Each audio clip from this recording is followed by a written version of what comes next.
وسیلہ Urdu T V کی خصوصی پیشکش، تجزیاتی مضامین پر مشتمل ہفتہ وار پروگرام جام جم الولا چوٹی کانفرنس اور خطر۔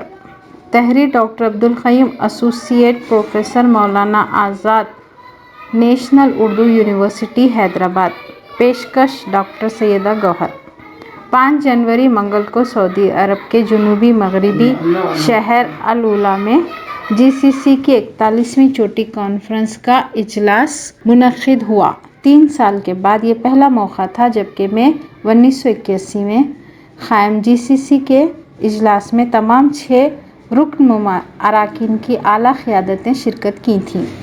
5 جون 2017 کو سعودی عرب کے متحدہ عرب امارات اور بحرین کے ساتھ ساتھ مصر نے بھی قطر کے ساتھ سفارتی تعلقات کو منقطع کرتے ہوئے فضائی، زمینی اور سمندری راستوں کو بھی مسدود کرتے ہوئے قطر کو خلیج فارس اور جزیرہ نما عرب کے پورے علاقے پر مبنی ایکا و تنہا کر دیا تھا، جس کے باوجود قطر کی قیادت اس علیحدگی کو بلا کسی شکوے و شکایت کے سہہ لیا، بلکہ مذکورہ 5 ملکوں کے خلاف کبھی سخت لب کشائی بھی نہیں کی۔ ان 4 ممالک سعودی عرب، متحدہ عرب امارات، بحرین اور مصر کو قطر سے شکایت تھی کہ قطر دہشت گردی کی ہمت افزائی کر رہا ہے، ایران اور ترکی کے ساتھ تعلقات بڑھا رہا ہے۔ اس کے علاوہ وہ قطر کے الجزیرہ چینل سے بھی اعتراض تھا اور ترکی کو اپنے ملک میں فوجی اڈے کے قیام کی اجازت بھی دے رہا ہے۔ بین الاقوامی تعلقات اور قانون کے مطابق کسی بھی معاہدے میں بندھے ملک پر اس کی خارجہ پالیسی اور دوسرے ممالک سے تعلقات کی بنیاد پر تعلقات کو ختم کرتے ہوئے اس کا مکمل معاشی بائیکاٹ کرنے کی تاریخ ہی نہیں ملتی، لیکن چونکہ متحدہ عرب امارات، بحرین سعودی عرب کے زیر اثر ہونے کی وجہ سے اس کے ہاں میں ہاں ملاتے ہوئے قطر کے بائیکاٹ میں سعودی عرب کا ساتھ دینے لگے، جبکہ مصر ماوراء علاقہ ایک افریقی ملک ہونے کے باوجود سعودی عرب کے سر میں سر ملانے لگا۔ محض اس وجہ سے قطر کی قربت ترکی سے ہو گئی، جبکہ مصر اور ترکی کے درمیان 36 کا آنکڑا پہلے سے ہی تھا۔ حالانکہ مصر اور ترکی کے مغربی ایشیا کے رقبے اور آبادی کے اعتبار سے ایران کے علاوہ سب سے بڑی مملکتیں ہیں، تاہم 2013 میں محمد مرسی مصر کے منتخبہ صدر کا تختہ پلٹ کرتے ہوئے وزیر دفاع اسرائیلی نواز عبد الفتاح السیسی نے اقتدار پر قبضہ کرتے ہوئے مصر کو جمہوریہ سے ایک آمرانہ ملک میں تبدیل کر دیا۔ ایک جمہوری منتخبہ حکومت کی برطرفی کے خلاف اردوغان نے 48 گھنٹوں کے اندر مصر کے سفیر کو ملک چھوڑ دینے کے لیے کہہ دیا۔ تب سے دونوں ملکوں کے درمیان مکمل سفارتی تعلقات کی جگہ پر چارج ڈی افیئر کی سطح کے ہی تعلقات ہیں۔ مصر ترکی کے ساتھ خراب تعلقات کو بنیاد بنا کر قطر اور ترکی کے تعلقات کو نشانہ بنا کر قطر کے بائیکاٹ میں سعودی عرب کا دم چھلہ بن کر ساتھ دیا۔ GCC کے 6 ممالک کا مجموعی رقبہ 26,73,108 مربع کلومیٹر اور آبادی زائد 65 لاکھ نفوس پر مشتمل ہے۔ قطر کا رقبہ 11,581 مربع کلومیٹر ہے اور 2020 کی آبادی زائد از 27 لاکھ ہے، جو کہ دنیا کی آبادی کا 0.4% ہے، جبکہ مقامی آبادی محض 11.6% ہی ہے۔ 2010 کے اواخر میں تیونس کے بہار عرب اسپرنگ کے بعد GCC کے 3 ممالک سعودی عرب، متحدہ عرب امارات اور بحرین کے مطلق شاہی نظاموں کو بہار عرب کے نتیجے میں اپنی حکمرانی کو خطرہ محسوس کر رہے تھے۔ انہوں نے اس کا سارا الزام قطر کی حکومتی سرپرستی میں چلنے والے الجزیرہ چینل کے سر ڈالتے ہوئے مارچ 2014 میں مذکورہ 4 ممالک نے اپنے اپنے سفیروں کو وطن واپس بلا لیا تھا۔ مئی 2017 میں الجزیرہ، حماس، سعودی عرب، متحدہ عرب امارات، بحرین اور مصر نے 5 جون 2017 کو قطر سے مکمل تعلقات، زمینی، فضائی، سمندری اور معاشی تعلقات کو توڑنے کا اعلان کیے اس کے علاوہ GCC کے 3 ممالک قطر پر نومبر 2013 کے معاہدے کی خلاف ورزی کا الزام لگائے۔ داخلی معاملات میں قطر کی مداخلت ناقابل برداشت ہو گئی تھی۔ قطر کے ساتھ امیر شیخ حماد بن خلیفہ ال ثانی کی حکمرانی 1995 سے 2013 کے دوران قطر کے سیاسی عروج کا آغاز 1996 میں الجزیرہ چینل کے آغاز سے ہوا تھا۔ اس کے بعد شیخ تمیم بن حماد ال ثانی نے 2013 میں اقتدار سنبھالنے کے بعد مغرب خصوصاً امریکہ سے تعلقات کو استوار کرنے میں خصوصی دلچسپی لے کر صدر مقام دوحہ کے جنوب مغرب میں العدید جسے ابو نخلا بھی کہا جاتا ہے کے مقام پر امریکی فوجی اڈے کے قیام کی اجازت دے کر 11,000 امریکی فوجیوں کے ساتھ 100 طیاروں کی گنجائش فراہم کرنے کے لیے $1 ملین صرف کیے تھے۔ یہ فوجی اڈہ 1996 سے کام کر رہا ہے۔ اس کے علاوہ وہ قطر کو فوجی استحکام دینے کے لیے نوجوان امیر تمیمی جماد ال ثانی نے، جو GCC کے تمام قائدین میں سب سے کم عمر قائد ہیں، نے تمام ممالک سے دوستانہ تعلقات کو استوار کرتے ہوئے قطر کو ایک ایسے ملک کی چھاپ بنائی ہے جسے انگریزی میں سافٹ اسٹیٹ یا نرم ملک کہا جاتا ہے۔ امیر تمیمی اسلام پسند ہونے کے ناطے مصر کی تنظیم اخوان المسلمین کے حامی و ہمدرد کے علاوہ ترکی کی AKP پارٹی، تیونس کی النہضہ پارٹی جیسے اسلام پسند پارٹی سے ان کی ہمدردی اور دوستی اور مخالف اسرائیلی رویے ایشیا کے بعض حلقوں میں یہ ناپسند کیے جاتے ہیں۔ 2013 میں ان کے اقتدار سنبھالنے کے بعد قطر کی مجموعی GDP، جو 2013 میں $158,728 ملین تھی، سے بڑھ کر 2020 کے اختتام تک $160 بلین، 2021 میں $190 بلین اور 2022 میں $195 بلین ہونے کی پیش قیاسیاں ہیں۔ عالمی بینک، اقوام متحدہ اور IMF کے مطابق GCC کی جانب سے سماجی، سیاسی اور معاشی مخاطے کے باوجود قطر کی معاشی ترقی کی شرح حیرت انگیز ہے۔ قطر کا مقام بلحاظ GDP دنیا میں 9واں ہے۔ سعودی عرب کو قطر کے مختلف ذرائع سے اسلحہ کی خریداری پر بھی اعتراض ہے۔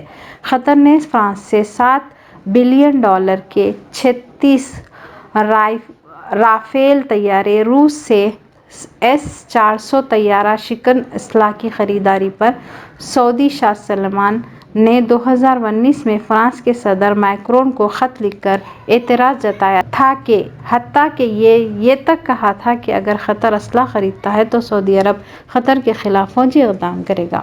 اس پر نائب وزیر اعظم وزیر خارجہ محمد بن عبد الرحمن بن جاسم ال ثانی نے سعودی عرب کو سخت جواب دیتے ہوئے کہا تھا کہ قطر کی اسلحہ کی خریداری پر کسی کو اعتراض کا کوئی حق حاصل نہیں پہنچتا۔ اس کے علاوہ قطر نے 2017 میں $12 بلین کے F-15 لڑاکا طیارے امریکہ سے، برطانیہ سے $8 بلین کے ٹائفون لڑاکا طیارے، 2018 میں ترکی سے 6 TB2 ڈرون کے علاوہ جرمنی سے 2013 میں 562 ٹینک بھی خریدے تھے۔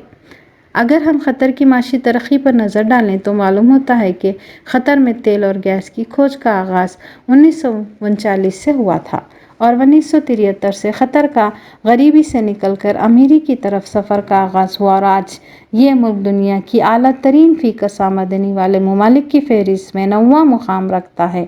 اس کی تیل کے ذخائر چاہے سوکھ جائیں، لیکن قطر کے قدرتی گیس کے ذخائر میں دنیا میں اس کا مقام تیسرا ہے۔ آج قطر کی تیل کی یومیہ پیداوار $1 بلین سے زیادہ ہے۔ مشرقی وسطیٰ میں پیٹرول، کیمیائی کھاد اور اسٹیل کی پیداوار میں قطر سب سے آگے ہے۔ تعمیری شعبے میں بھی پورے مشرقی وسطی میں قطر کو اول مقام حاصل ہے۔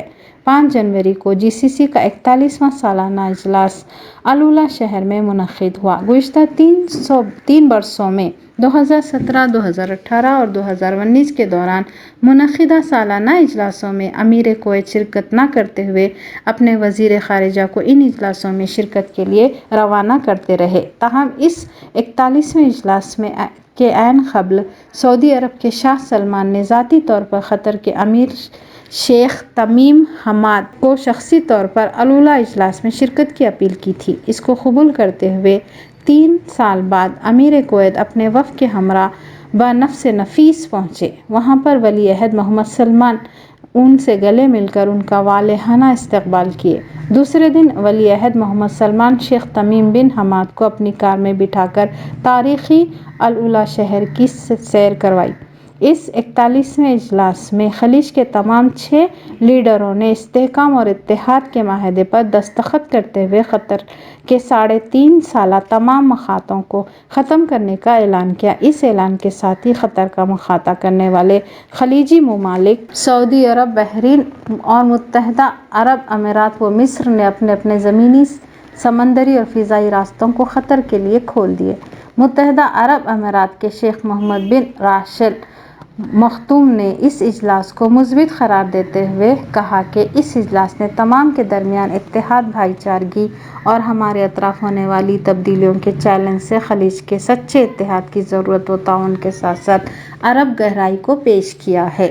بحر کف اس اجلاس سے خلیج فارس کے 6 ممالک میں خوشی کی ایک نئی لہر پیدا ہوئی۔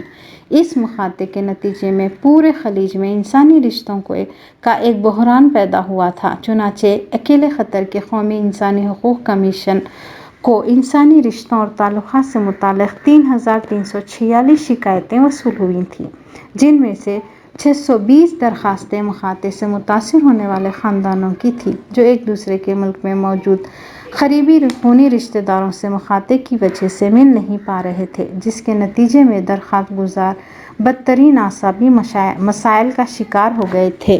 اس مقاطعے کے دوران قطر نے جس صبر و تحمل کا مظاہرہ کرتے ہوئے اپنے اوسان کو خطا ہوئے بغیر اس سے نپٹا، اس 3.5 سال کے عرصے میں امیر قطر کسی بھی خلیجی حکمران کے خلاف کوئی نازیبا الفاظ کا استعمال نہیں کیا، بلکہ اپنے عوام سے بھی صبر و تحمل سے کام لینے کو کہا اور کسی کو بھی کسی مخالفانہ اظہار پر جواب نہ دینے کی تلقین کی تھی۔ حتیٰ کہ قطر نے اپنے ڈولفن گیس پروجیکٹ سے مقاطعے کے دوران بھی 3200 ملین کیوبک فٹ یومیہ گیس کی رسد متحدہ عرب امارات کو جاری رکھا۔ اس طرح قطر جیسے کو تیسے کی زبان میں بات کرنے کے بجائے مسئلے کے قانونی حل پر توجہ دیتے ہوئے بین الاقوامی اداروں جیسے بین الاقوامی عدالت انصاف اور بین الاقوامی ادارے شہری ہوابازی سے رجوع ہو کر انصاف حاصل کرنے میں کامیاب رہا، جس کی وجہ سے مقاطعہ کرنے والے ممالک صحیح راستہ اختیار کرتے ہوئے مصالحت پہ غور کرنے پر مجبور ہوئے۔ اس مقاطعے کے نتیجے میں قطر کو کم از کم $43 بلین کے نقصان کو اٹھانا پڑا، جس کی پابجائی قومی خزانے سے کرنا پڑا۔ قطر ایئرویز کو خود $5 بلین کا نقصان اٹھانا پڑا۔ قطر حکمرانوں نے اس مقاطعے کو ایک آزمائش و چیلنج کے طور پر لیتے ہوئے اسے اپنے پیروں پر کھڑے ہونے کا ایک موقع کے طور پر لیا اور کئی محاذوں، خاص طور پر غذائی محاذ پر خود مکتفی ہو گیا۔ اس مقاطعے کا فائدہ سب سے زیادہ قطر کے حکمرانوں کو ملا، چونکہ تمام مقامی آبادی حکمرانوں کا بھرپور ساتھ دی۔ اس طرح حکمران طبقہ بھی اس مقاطعے کو اپنے داخلی معاملات و مسائل کے حل کے لیے ایک زرعی موقع کے طور پر لیے، چنانچہ اپنے کفالہ نظام میں بہتری لائے اور ایک منتخبہ شورا کے قیام سے بھی اتفاق کیے۔ اس کا خیر مقدم العلا اعلان نامے میں بھی کیا گیا۔ بحر کیف قطر نے اپنے خاموش رویے سے اپنے مخالفین کے بھی دل جیت لیے اور مخالفین کو بھی قطر کی حقیقت بیانی کو تسلیم کرتے ہوئے اسے اپنے تمام پابندیوں سے آزاد کرنا پڑا۔ سیاسی، معاشی کے ساتھ ساتھ زمینی، سمندری اور فضائی رابطوں کو بندش کے بعد کسی بھی ملک کی حالت ایک قید تنہائی کے شخص کی سی ہوتی ہے، اور خطر جو شروع سے ہی اس پر لگائے جانے والے الزامات کی نفی کرتا رہا تھا، جسے بعد میں جی سی سی نے بھی تسلیم کر لیا۔ ہم یہاں اپنی بات حال ہی کی اس رباعی پر ختم کرنا چاہتے ہیں۔ نیکوں کو نہ ٹھہرائیو بد اے فرزند، نیکوں کو نہ ٹھہرائیو بد اے فرزند، ایک آدھی ادا ان کی اگر ہو نہ پسند، کچھ نقص انار کی لطافت میں نہیں ہو اس میں اگر گلے سڑے دانے چند۔ وسیلہ اردو ٹی وی کی خصوصی پیشکش، تجزیاتی مضامین پر مشتمل ہفتہ وار پروگرام جام جم، ریاض کے شب و روز، پیشکش محمد سیف الدین۔ حکومت ہند کی جانب سے تارکین ہند کے اعلیٰ ترین اعزاز پرواسی بھارتیہ سمان ایوارڈ کی پیشکشی پر سعودی عرب کے ممتاز بزنس مین، ارم گروپ کے چیئرمین و مینیجنگ ڈائریکٹر ڈاکٹر صدیق احمد کو ریاض انڈین میڈیا فورم کی جانب سے تہنیت پیش کی گئی۔ ریاض میں حیات ریجنسی ہوٹل میں صحافت سے ملاقات پروگرام کے دوران شہر کے ہندوستانی صحافیوں اور ممتاز سماجی کارکنوں نے ڈاکٹر صدیق احمد کو تہنیت پیش کی۔ 9 جنوری کی دوپہر پرواسی بھارتیہ دیوس کے موقع پر صدر جمہوریہ ہند رام ناتھ کووند کے ہاتھوں ڈاکٹر صدیق احمد کو پرواسی سمان ایوارڈ پیش کیا گیا۔ ارم گروپ کے تحت اختراعی الیکٹرانک ٹوائلٹ یعنی ای ٹوائلٹ کے ذریعے ہندوستان اور دیگر ممالک میں حفظان صحت کے شعبے میں غیر معمولی خدمات انجام دیں۔ ہندوستان کے سوچھ بھارت ابھیان کے عین مطابق ای ٹوائلٹ کو ہندوستان کے مختلف شہروں اور دیہاتوں میں متعارف کروایا گیا اور اسے نہ صرف ہندوستان بلکہ بیرونی ممالک میں بھی غیر معمولی شہرت اور پذیرائی حاصل ہوئی۔ اس پروجیکٹ کو بل اینڈ میلنڈا گیٹس فاؤنڈیشن کا اشتراک بھی حاصل ہے اور اقوام متحدہ کی اختراعی نمائش انوویٹو ایگزیبیشن میں ای ٹوائلٹ کی نمائش کے لیے پیش کیا گیا۔ 215 میں منعقدہ صفائی گری سمٹ میں وزیر اعظم نریندر مودی نے ڈاکٹر صدیق کو ٹوائلٹ ٹیلنٹ کے اعزاز سے نوازا۔ صحافت سے ملاقات پروگرام کو خطاب کرتے ہوئے پرواسی بھارتیہ سمان ایوارڈ کے حصول پر ڈاکٹر صدیق احمد نے حکومت ہند، صدر جمہوریہ رام ناتھ کووند، وزیر اعظم نریندر مودی، سفارت خانہ ہند ریاض کے تمام عہدیداروں، خاص کر سفیر ہند ڈاکٹر اوصاف سعید سے اظہار تشکر کیا۔ ریاض انڈین میڈیا فورم کے صدر سلیمان اوڑکم، جنرل سیکرٹری عبید ایڈوانا اور جوائنٹ سیکرٹری حارث چولا نے مہمانوں کا خیر مقدم کیا اور ڈاکٹر صدیق احمد کو مبارکباد پیش کی۔ ممتاز سماجی کارکن شہاب کوٹیکوڈ نے شال پوشی اور گلدستے کی پیشکشی کے ذریعے مبارکباد پیش کی۔ ڈاکٹر صدیق احمد کو مبارکباد پیش کرنے والے صحافیوں میں عبید ایڈوانا، جلیل الفزرا، شامد کورنگپلی، نوفل پلیک کوڈین، مسز شاہزینہ ایرانا، نصیر حسین، محمد سیف الدین اور دیگر شامل تھے۔ وسیلہ اردو ٹی وی کی خصوصی پیشکش، تجزیاتی مضامین پر مشتمل ہفتہ وار پروگرام جام جم